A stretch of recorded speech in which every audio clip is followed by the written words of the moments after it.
Hello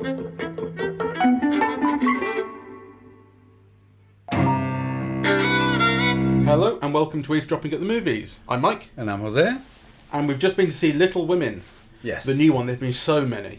Yes. And you've watched a bunch of them recently. I have. I've watched the 1933 version, the 1949 version, and then the Gillian Armstrong version, which I think is 94. It is. So I've watched all of those three over the Christmas holidays. So that's George Cukor in 1933. Yes, it's wonderful. Mervyn LeRoy, 1949, and Gillian Armstrong directed 1994 one. That's right. So I want to know what you think, because, you know, I have seen so many versions. Yeah. And I've actually got a lot to say, but you haven't. So I couldn't be bothered to watch any of them. I thought, fine. I was looking forward to this. Really looking forward to it. I didn't know the story. I'd heard the phrase "Little Women" so much, but I didn't know the story. I'd never read the book. Never seen any of the other versions, and the title was interesting to me. The title is interesting, you know, like Little Women. Like, is it sort of saying, "Oh, they're just little women. Like these are just their little problems," like in a sarcastic way, clearly, because it's about them. Yeah, you know? well, the book makes that clear. But also because it's like they're young women growing into adulthood. Yes, they're children who have the responsibilities of women, or who are behaving like women. Yeah, and so it's set. The father says it with pride. Yeah, so it's set during the Civil War in America. Is it upstate New York? I think wasn't it Massachusetts somewhere. I thought. Oh, is it?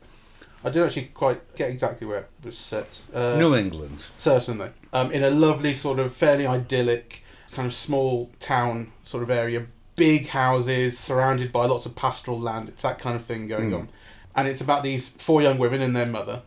And I think the film really successfully kind of separates the attention between the women. Maybe Beth doesn't get quite enough attention, but the others, I think it kind of shares the attention around quite successfully. It's an ensemble piece, really. Certainly.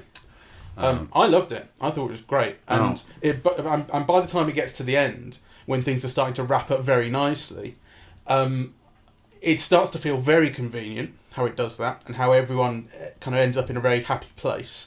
But then the film, you know, is also undercutting that slightly with the book publisher character played by Tracy Letts saying, "This is how people want their stories to end. This is what sells." And I think actually Greta Gerwig, the director, maintains the tone of that brilliantly, because things remain very moving while also pointing out to you exactly what is happening in a kind of metatextual sense, which I think was quite successful. It could have undercut it completely. Yes. And ruined it. I was very moved, and I think the film is an extraordinary achievement of tone, actually. You know, because everything works and it's very funny. And I was very moved from the moment that Beth went to hug Laurie's grandfather to thank him for the piano. Yeah. From that moment on, I think, you know, my eyes were in a tide, swelling, falling, and rising, right? So I never actually cried, but, you know, you're in that area from that moment until pretty much the end of the film. Yeah, I agree with you. So I think that's an extraordinary achievement, because, you know, so little moves me honestly. And actually, I think, to me, this was the most moving of all the versions that I've seen. You know, I was playing a game in my head thinking, you know, what would be your ideal cast? You know, because I do think that, like, for example, Katharine Hepburn is so extraordinary in the 1933 film, and George Cukor's direction is so wonderful, and I really feel that film brings up the feel of the Civil War. The Civil War is implanted in that narrative, in that version, right from the beginning, right? You know, so all of the want, the men going away, the women on their own, like, it's all situated within a state of war, you know, which is also a kind of a state of war for principles. And actually, I think that this is something that I initially found missing in the film, you know, but then you have that wonderful little scene with Marmee where she puts that extra scarf into the bag, you know, of a man going to visit his dead sons. I think the extraordinary thing about this film that is really, I would say, very considerably different than all of the others is that in all of the others, the narrative is linear. And this mixes in the past and the present. And actually, the whole film begins when Joe is already in New York, which actually is something that only happens like 3/4 or 4/5 into the narratives in all of the other versions, right? So this kind of mixing together of past and present with all of the sisters, and the elegance with which the film does it, because it almost doesn't cue you in, right? It trusts you to be able to follow it, kind of, properly. I think that's really quite a departure and quite amazing. It does it a little bit with lighting cues or colour grading, I noticed. Remember when we watched the report recently about the Iraq torture report? It was very obvious when you were going to the past because things were kind of sepia toned or orange toned, and then they weren't in the future. It was more cold colours. Similar thing going on with a lot of this, particularly when you go back into their old house when they were younger. Yes. The colour changes. But for the most part, no. And there were one or two points where I was slightly confused at exactly where we were. Not so much whether we were in the past or the present, but when we were in the past, exactly where in the past. Because particularly the Timothée Chalamet character, the one who... what's the character's name? Laurie. Who is the sort of young friend who he's involved with the whole family, really, and he's a kind of family friend.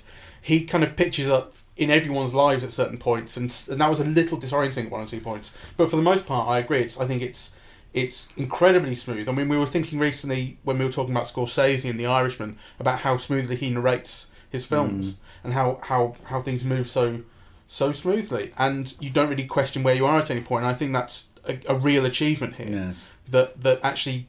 energy carries things through, particularly early on when you have these wonderful scenes set in the house with all the girls talking over each other and you can hear everybody, but there's very little space between each of the lines, so people are just talking and talking and talking, and everyone's got something to say and everyone's got a comment, and there's so much activity. And then later on it's you get these more sort of the cross-cutting between Bet's present day illness and the illness she had in the past, to the point where you have match cuts between shots, the exact same shot from the present and from the past. Yeah, in the usual narrative, it's the same illness. It's just, that she's expected to die and then she doesn't die, right? But then kind of... In this one, it's an illness that she gets over and then returns. Well, I mean, the narrative is kind of almost the same, but the way that it's shown here, it might give the impression that it's a different illness that she dies from, whereas in fact, it's the same one. Yeah. Can we talk about the men first? Before we talk about the women, because the men have been a central problem in almost all of the other versions, right? Okay. They're really thankless roles. If you see the other versions, they're dull as dishwater, the men, right? Because the narrative's focused on the women. Yeah. So, and I want to say that because I want to signal, what a great job Greta Gerwig has done, because first of all, they're all eye candy in a way, all of them, which is not the case with the other versions, and I think that's very interesting. Certainly not the case with the versions directed by men, which is really interesting. But here they all are, and they're all thankless roles. Yeah, kind of. The professor is normally a completely thankless role. The husband, the tutor of Laurie, Meg's husband. Completely thankless role, and then of course Laurie, which I think Timothée Chalamet makes it marvelous, right, in a way that it isn't in any other version. I mean, I did think in the 1994 version Christian Bale plays him, and I thought that is Christian Bale's one charismatic performance, right, because he's very charming in it, right. It's kind of, you can see the fun and why he's attracted to the family and so on.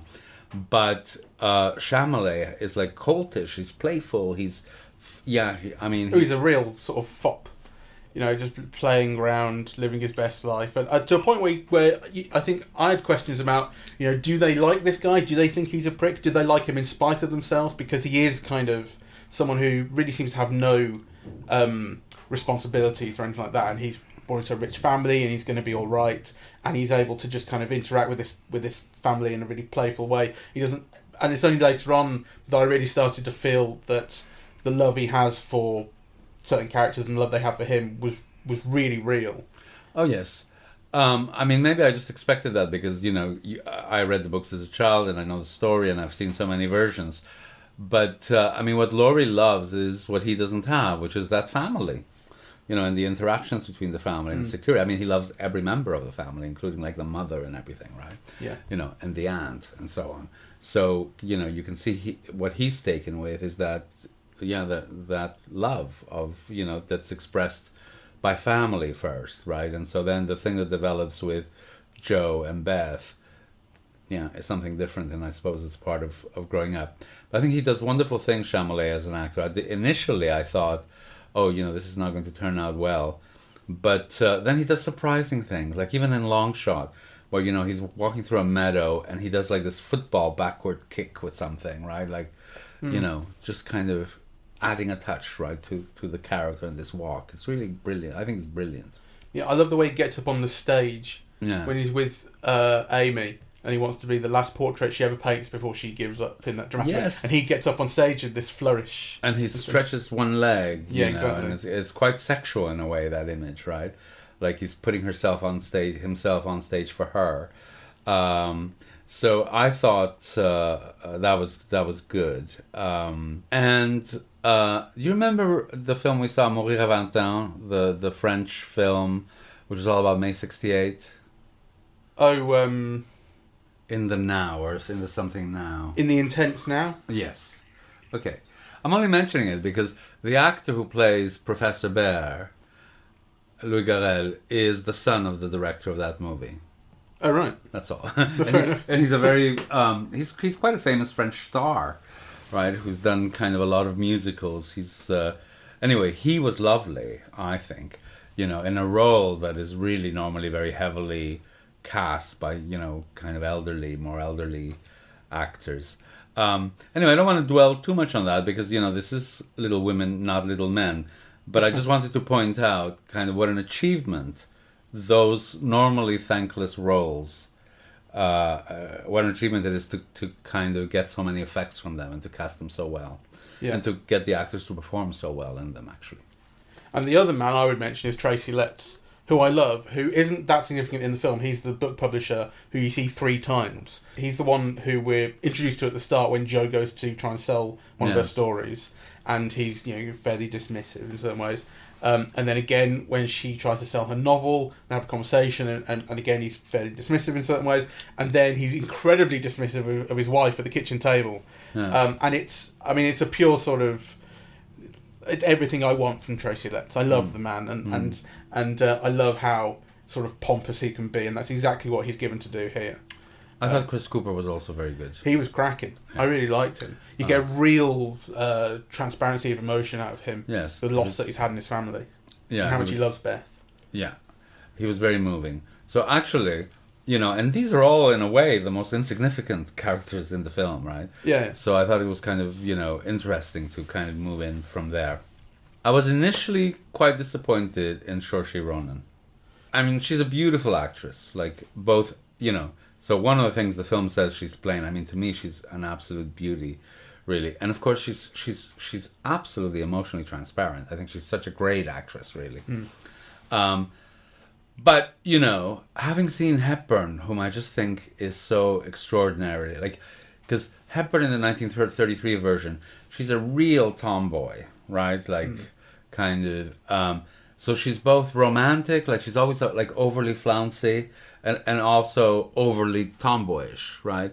So it's got like this clash of in her that is also kind of very New England and kind of very Yankee and like a real kind of New England spirit there, which I don't think Saoirse Ronan evokes to me. But then she won me over, How? It was interesting because I thought the haircutting scene. So one of the things about watching so many versions of these films is you can name the scenes, right? Like the return of the professor, the trip to Paris, Joe being told off by the aunt for reading, right? Like, I mean, those are just moments that every version has. The drawing of the school teacher that gets Beth in trouble. Amy in trouble, right? Like, those are all moments and they're all scenes, and every version has them. So in a way, you're looking to see how they play. I thought it was very interesting because the moment where she cuts her hair in this version was almost thrown away. In the other films, it's like a major thing, right? It's like, she sacrificed her beauty and her femininity and her social passport and so on. I mean, here it's just she's got her hair. Yeah. Well, the family overreacts to it, but it doesn't carry with it all that sense of you've changed your place in society because of this. Or yes, Greta Gerwig turns it into a joke, right? With Amy saying, "Your only beauty" or something, right? Yeah, right. So, but I think,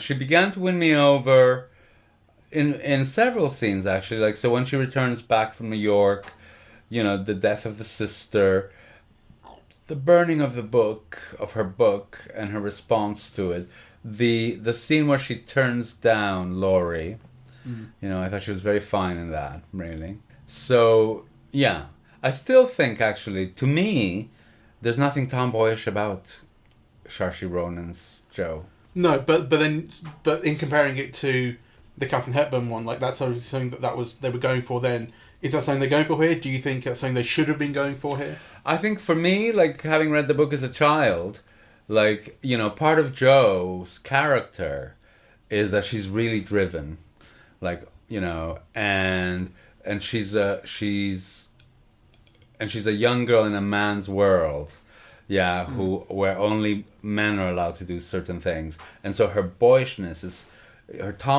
is part of her drive. Right, and kind of, part of how she succeeds in doing and what she ends up doing. So for me, that tomboyish willfulness, kind of almost take no prisoners, actually, a kind of a fierceness, is something that I don't get from. Do you think there's an effort, though, in this one then to communicate those aspects of her character, but in a more feminine way, to reduce that tomboyishness?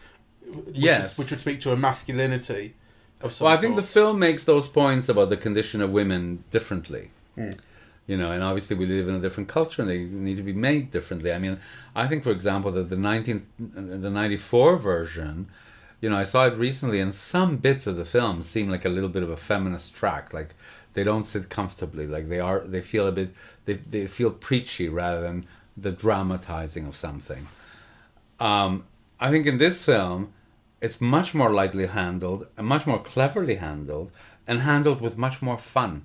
So arguably, it's much more ingrained in this film than in the Gillian Armstrong version, but with a less dampening effect. This does have one or two moments where a couple of characters are given monologues. Short monologues, but monologues about the state of women and what women, particularly Amy's, when she's speaking to the Laurie character, and she says, "This is what women are expected to do, and you can live like this because you're a man. It's easy for you, but I have all this on me." I know, but for me, it doesn't just seem like a speech, because actually it becomes part of the dynamic with Laurie. I agree. So I think that worked really well. Yes, I think so too. Because for the reason that you say. What did you make of Meryl Streep? Well, the thing is that the 1933 version has Edna May Oliver, who is like this old actress who's really funny. She's really cantankerous. She's really tall and bony. And again, you get this sense of like a kind of a New Englander, even though I think she might be British actually. But you really get a sense of like a no-nonsense, like, slightly angry, but also basically loving, but willful and cantankerous and bossy person. And she is absolutely funny, right, throughout. So I love that performance in the 33 version. Meryl Streep is great, but to me, she still also doesn't evoke that kind of, brittle, self-involved, with a slightly nasty edge, but basically loving her family but wanting to dominate them all. Like, I didn't get a sense from the Meryl Streep character in this really that she loves her family. Actually, I get the feeling that love wouldn't seem to be the appropriate word. Like, I mean, she wants them to be successful, and she wants them to secure their place in society and secure their fortunes and so on. But you don't get a feeling of emotional attachment between her and her family, I don't think. Yeah, well, I think that's more the script's fault than Meryl Streep's fault, though. I got the sense. I mean, it was also a bit of a comic turn because it had a sense of the Maggie Smith character in Downton Abbey. Yeah. The older one who always got something to say Yeah. and is acerbic about everything, and she's got a lot of good lines. Yes. Particularly when she leaves the wedding and she hasn't got a nice thing to say about anybody. Yeah. But I suppose I also like how the family handles that. Like, none of them gets incredibly offended that she's behaving the way she is. They kind of know, oh, this is what Auntie's like. Yes. Which probably keeps that moment lighter than it could otherwise be. But Yes. I didn't think it was entirely set. I mean, you can see all the ticks and not ticks, but you can see all the little flourishes and looks that she's giving It's her a performance. But it didn't feel huge. It didn't feel as sort of ingrained or kind of in her body as I would have liked.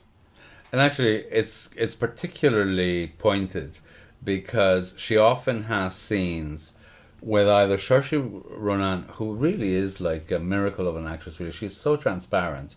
You really feel, or you get the feeling that you're sensing everything that she's feeling. But also, Florence Pugh, who is, I mean, I think she's the revelation of this movie. Because I think she steals the whole movie, actually. And I think it's quite something to steal the movie from Jo March. Yeah. I don't know if you felt that way. Not exactly, but although I liked her. I mean, the attention is still always on Jo, and I didn't feel that Amy stole a scene. So how did you... She got laughs from everywhere. She had like this kind of rage that you felt it was like a real person, like when she was angry, right? So the thing of the burning of the book and... Like, everything she does is believable, including her kindness, right? She seemed to be, like, pulsing with life in a way that, for example, Meryl Streep wasn't, that there was kind of like an anger and love and, pride and, like, I think she brought it all out. Like, including that scene with Laurie, which was marvelous. Like, I'm not going to be second best, right? All of those. I thought she was, like... you're right. Extraordinary, really. But this is a film of very good performances. I mean, I don't want to fault anyone because Saoirse Ronan is wonderful. But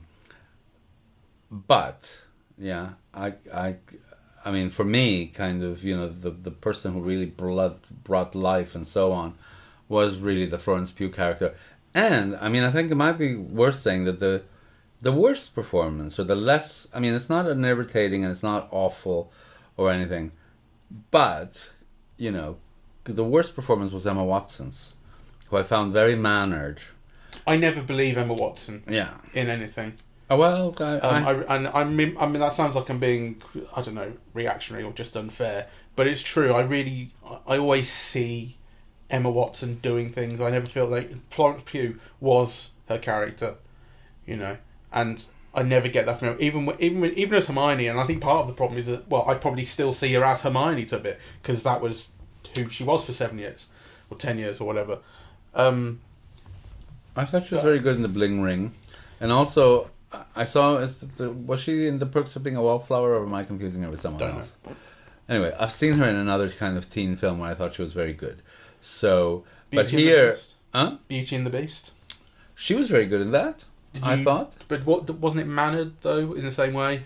Well, I don't know. I mean, I think here I feel like she plays types instead of people. That's how she comes across to me. Well, I mean, here she comes across as very mannered and predictable. All her line readings and her responses are predictable, and one-dimensional. So I thought she was a disappointment. But she was the only one. I thought Laura Dern was fantastic, actually, and in a role I would not associate with her. Why is that?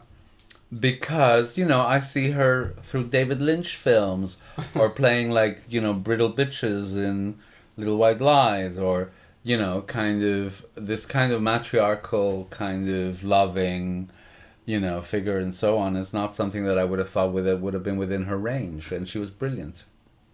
I thought she actually had an interesting kind of maternal edge in Star Wars Episode 8, when she played Holdo, the purple head. She was very good in that as well. Because I think that's one of the reasons that people hated her, was because basically she was playing like your mum. you know, or your mum's mate. Your Who's mum basically with saying you pink hair. can't go and play. You know, you sort of follow the rules. I think, you know, she had an interesting, but also there was a slightly brittle edge to that as well, with her having to tell the characters not to do things and stuff, and be a bit of a boss, which she's not so much here. She's a friend of her girls as much as a mother. Yes. She's got a real warmth. I mean, they don't call her mother, do they? They call her Marmee. Marmee. Yes. Is that a word for mum, or is that? Was their word for mom? It's like a family thing. Yeah, fair enough.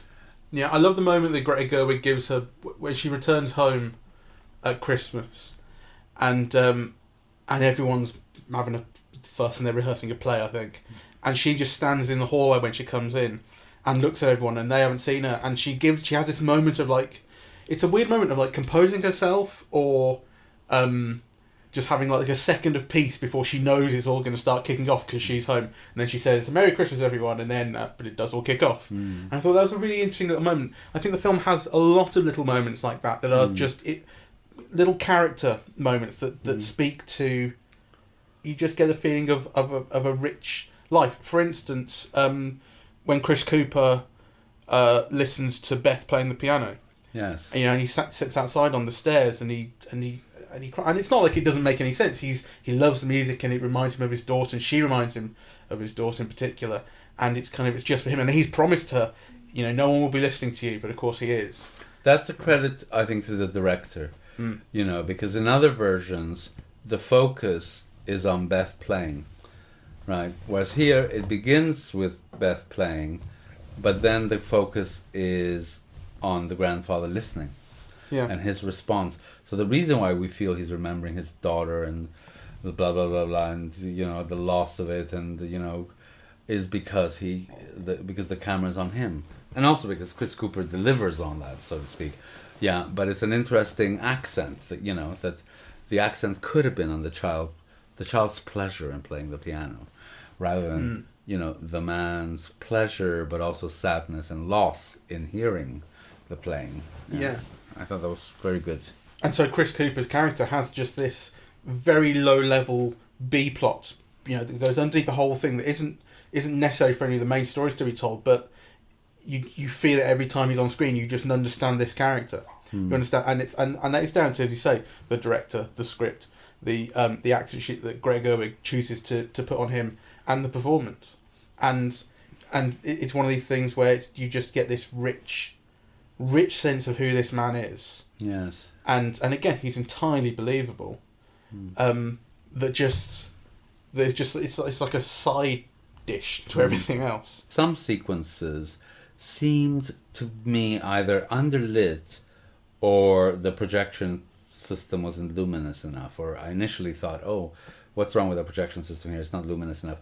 But then there were scenes outside that are just like breathtakingly luminous and beautiful, right? Like, you know, so the scenes at the beach, right, were like glorious. The scene of the two sisters just reading with each other outside, that was, you know, beautiful. The skating scene, brilliant and beautiful. So then it makes you wonder, why so many other scenes seem just grey and underlit? I mean, I didn't notice that, so I don't know. Right.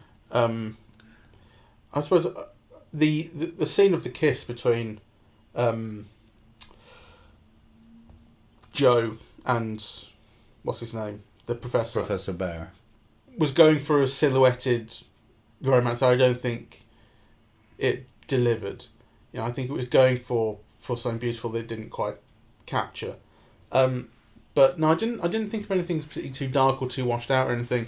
I loved actually the shots of Timothée Chalamet and Joe dancing outside the party. That was wonderful. And there are these beautiful tracks that go alongside, scene. And so in the background you can see through the windows everyone dancing inside, and then in front of them, you know, kind of jumping past the windows are the two of them, and there's this contrast of light and dark there, because the light's coming through the windows, but you can see these guys outside in the moonlight. That was lovely, and actually that had a sense as well of remember in The Favourite, the dance scene in The Favourite where they're doing these silly modern dances to classical music. Well, it's not as mannered as that here, nor is it as, you know, they're not actually doing specifically silly modern dances, but you know, when they kind of let loose and no one can see them, that has the sense of breaking out of. It's very playful, all of that kind of social constraint they're supposed to have on them. I thought, so, because you can't help it when you're watching comparing people. And I thought, for me, until watching this film, Christian Bale, was the best Laurie.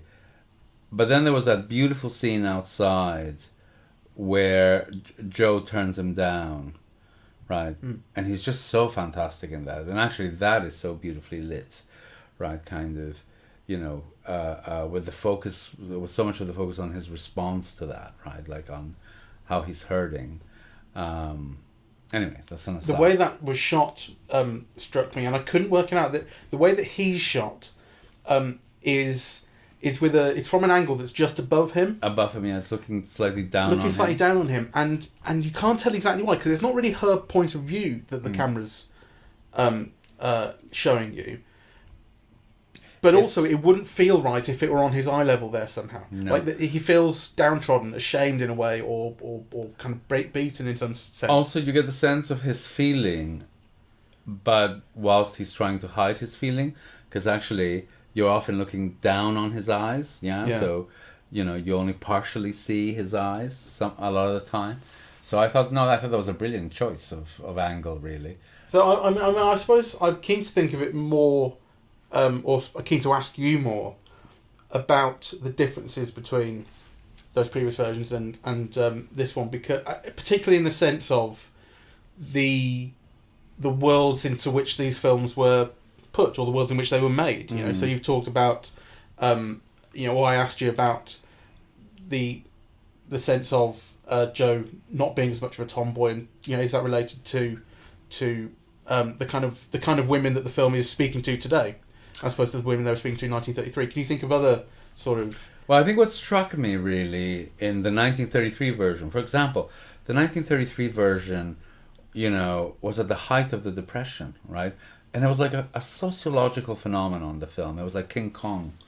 Actually, I think King Kong, Mae West, and Little Women were the big hits of the year. And the worst year of the Depression. So things like, the kindness to the neighbors. So, the poor neighbors are immigrants. They're German in the original, right? And so the sharing of the food and that sense of community and the, getting through bad times together, in a moment of social crisis is very much a part of the 1933 version. The 1949 version, very interestingly, makes a big deal about scenes that are not in this one.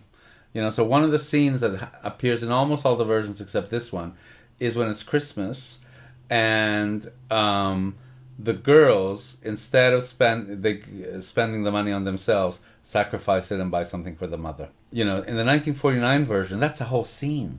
So, the girls go to the shop, and they choose their ribbons and papers and clothes and, perfume, whatever they want for themselves, right? And then they go home, and then they go back to the shop and exchange everything, to buy something for the mother. So, this idea of post-war American prosperity, and it's very interesting.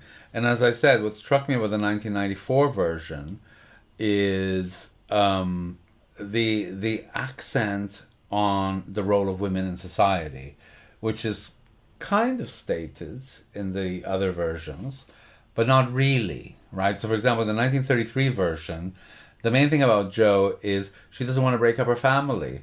So anybody intruding on the family, she sees as an enemy, right? So, the resistance to the tutor marrying her sister and all that stuff is, she doesn't want to break up her home, which she's so comfortable in, right? In the 1949 version, I don't even think there's much made of that, to be honest, really. Like, the gender roles are so kind of taken for granted. Like, I think kind of the June Allison thing is, she wants to be a writer and she wants to be famous, but I don't want to over-exaggerate, but there's relatively little that has to do with her being a woman and what that means in society. Right. So I think every version is speaking to, to a different context, really. And so how do you think this one is speaking to its context? Well, I think this one is speaking through its context very much through a feminist lens, but through a very inclusive lens, right? So there's that moment where the Emma Watson character says, you know, these may not be your dreams, but they're mine, you know, and my dreams are just as valid as yours, and my dream is, you know, to get married and bring up a family, right? Like, you know, so kind of so that's an articulation of that choice that actually never had to be made before. You know, I don't think it ever was made before. It was always taken for granted that was like a woman's role to do that, so it didn't need explaining. Yeah. Whereas now, the fact that it's just as valid a choice as, you know, going off and being a novelist in New York is an interesting kind of... Yeah, I'm curious to get your thoughts on the women's relationship to their work as well, because I suppose I always had this idea in my head that it was going to be one of these stories about who you marry, and of course it is that to a great extent, but also particularly Joe and Amy have ambitions to be artists. Yes. Amy wants to be a painter, and Joe's a writer, and so their ambitions are kind of, they have these conflicts to kind of manage or try and marry up between what they want to do for their work, what they want to do with kind of their romantic lives, and also the maintenance of their family relationships, and kind of the place they live and this sort of thing. These, I think, they combine in really interesting ways. And the film, I suppose, ultimately, does it feel like it ultimately says you shouldn't have to compromise anything, no, despite the fact that they do. They work out ways to make the best of what they have. Well, I think basically, you know, you can't control what world you're born into, but you have some degree of control of, you know, what you can do within it, you know, but also what world you're born into shapes or helps shape your desires or your But I thought what's very interesting about the film is that all the sisters want to be artists. Yeah. Mm. Yeah. So initially Joe's a writer. Is it the elder sister, the Emma Watson one? You know, Meg. She wants to be an actress. Mm. The other one paints. The other one plays the piano, right? Mm. So, but out of all of those, it's only Joe who wants to pursue it as a career, right? Like, you know, Amy wants to pursue it for greatness.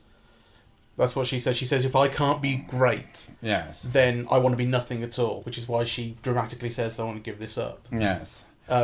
But also, you get the feeling that, you know, what she really wants to be is a society woman. She wants to, you know, have a contented home and be well off and, you know, kind of be a good mistress of the house and be, you know how to paint a little and how to draw a little and, you know, kind of, yeah. So, I mean, her whole identity is not invested in it the way that it clearly is for Joe. Yeah. So you see the development of that as the film progresses. Mm. I think she takes her aunt's words to heart when, you know, that scene where she's painting away and her aunt says, "Come in here for a second," and then she says, "You need to marry someone really rich because everyone else is a lost cause." But she knows that. Yeah, but that's when she. Is that the turning point for her? No, because the other girls also know that, but they don't do it. You know, they follow their heart. So that's what I mean. So that's when she turns the corner from it into actually taking that seriously and going, I have to marry well. You know, because that's something that Joe conspicuously isn't interested in listening to. But she gives that speech to Laurie explaining, you know, the why of it, right? And then, in fact, it's very interesting because, in fact, she does turn the German guy down. Yeah. Or whatever his name is, right? So, you know, and by that, and at that point, it's not a sure thing that Laurie's going to propose to her, right? In fact, she expects that's over. So she's pragmatic, yeah, but always with following her heart, really. As you can argue are the other sisters, which is also interesting. So this is what I mean when I say I think the film is very inclusive. It has a respect for people's choices that actually are quite different in each instance. Yeah, I think Amy's interesting because she compromises in a way that Joe isn't willing to, and I think Meg is interesting because she is brought down to earth. I mean, this to some degree speaks to what I was saying about when things start to wrap up in quite convenient ways. So Meg kind of wants all the best stuff, but she can't afford it. Her husband doesn't make enough money. She didn't, quote unquote, marry well enough, which is why her aunt says she's a lost cause. But what ends up in their relationship is she sells this expensive fabric that she bought. She gives up the dream of that dress that she wanted, and you know the last you see of them basically is them embracing and kissing and moving forward with their not enormously wealthy family. Yes. Now that's something that could have gone a completely different way and led to another 10 years of drama in their family or a breakup or that sort of thing. So it's something that is a compromise. It's a compromise that she makes for her family that I suppose is believable, but does feel like it's in that wrapping things up nicely. Well, I think it's very believable. I mean, it's very selfish of her. It was, yeah. I mean, kind of, $50 was a huge amount of money in that period, right? It's like, not quite buying a house, but, kind of, people were making $7 a week. $50 for a dress, even if you only bought one a year, is a huge, well, so huge that actually it prevents him from buying a winter coat, right? And that was only for the material. So I think what that's all about is to show us. I think it's almost the opposite of what you're saying, because it actually shows us this romantic ideal of you married for love. Well, actually, marrying for love has consequences. One of the consequences is that if you want to keep your marriage together, which in this period you have almost no choice about, right? Kind of, you are going to have to make sacrifices. You marry for love and you have no money, and you have to adjust to that. It would have been very easy to say, okay, well, they just marry for love. Because actually, that's another scene that I don't remember in the other films. I don't remember in the other films having to return a dress because you married down, so to speak. Right? So this is something that the film, this particular version, brings out, the materiality of choices. Yeah. I think what I loved most about it, which I forgot to say, and which you don't see in the other films, is that you get a real sense of, so it's part of the tone, but it's a real sense of the interaction between the sisters. Yeah. The way that they argue, the way that they fight, right? Like there's a much more, like the other versions are almost too saccharine. The kind of sisterhood is wonderful. And it's almost like, there's never a problem between them, or the problems are kind of very minor. This one, you get a real sense of like rage and anger sometimes against each other, or sometimes just horseplay that goes a bit too far. There's a real sense of siblings, of real siblings, right? Not just this ideal kind of lovey-dovey. So I love that about this film. And the other thing I'd say is how believable all the dialogue is. Actually just the words that people say and the way they're saying, because I think sometimes, especially when you're doing dialogue from a different age, in evoking that different age, it can sometimes feel quite stilted. I think one or two of Laura Dern's lines do when she says "it is" or "this is" as opposed to "it's." Where contraction would just feel more natural. Occasionally, she feels a little stilted, but not really very much. And actually, everything people say, even when it's very clearly speaking in the style of a different age, feels really natural. That reminds me, one of the things about the Florence Pugh character, so all versions up to this one make Amy pretentious, right? Oh, right. So she's always mispronouncing words, trying to be elegant, but actually not knowing what the words are, or saying the wrong word, So I forget concrete examples. But actually in this film they remove that trait, because in other versions it's a way of making fun of the character.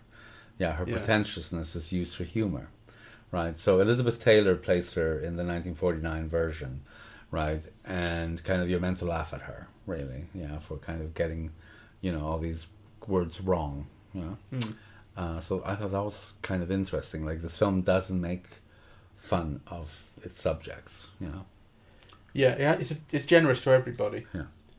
I think, and gives them all a moment, and it doesn't have a snobby word to say about anyone or anything like that. Yes. All right, so let's wrap it up. We highly recommend that you see it. We really highly recommend that you see it because there's been a real resistance regarding men seeing this film. Has there? Yeah, there has. It's like, and actually there've been like polls about it. Like, men just won't go see this film, even no matter that the reviews are excellent, and so on. They just think it's not the film for them, which actually is very misogynist and also kind of untrue. If you go to this film, you'll have a really great time. Yeah. All right. Well, thank you very much for listening. We are eavesdropping at the movies, and we are on iTunes, SoundCloud, YouTube, Spotify. On social media, we're on Facebook and Twitter, and the website is eavesdroppingatthemovies.com. Thank you very much. Bye bye.